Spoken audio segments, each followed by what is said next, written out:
So we were going down the river with my boat in the lead, and we reached a point where my boat captain yelled to me to climb out of the top of my gun mount and go on the stern of the boat and crank in the minesweep gear. So I did that.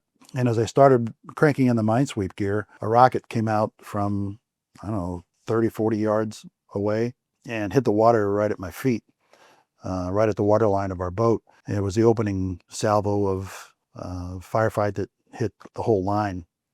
Fortunately, at the time, there was a monitor right behind me with a 105 howitzer that happened to be pointed right there. And it fired immediately at the bunker. I don't know if he hit him or not. I lunged to get back into the boat and I fell. And I remember this was one of the most vivid parts of that operation that stays with me, falling, and my helmet and my glasses fell off. And I didn't know which to grab first, but I was on my knees and my elbows trying to slither into the deck. I had to slide into the well deck of the boat so that I could come back up the ladder and into my gun mount. We had the firefight for, like I said, about 20 minutes, something like that.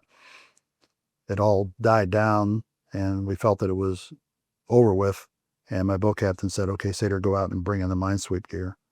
And so I climbed out of the boat and I went back on the stern and started cranking in the minesweep gear again. And again, a rocket came out and hit the water at the water line next to my feet.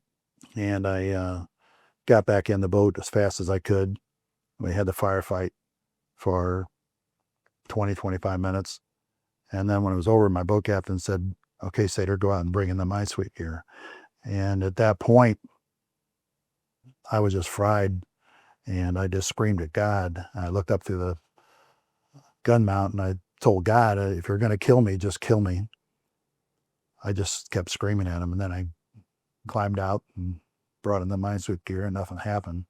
And I felt bad. The port gunner, Glenn Ledford, a good friend of mine, I remember after that, he told me that he felt really bad because he said that if anything happened to me while I was out there, that he didn't think he'd be able to go out and get me. And I remember telling him not to worry about that I wouldn't have gone out to get me either. But that was one of the ones that stands out in my mind the most.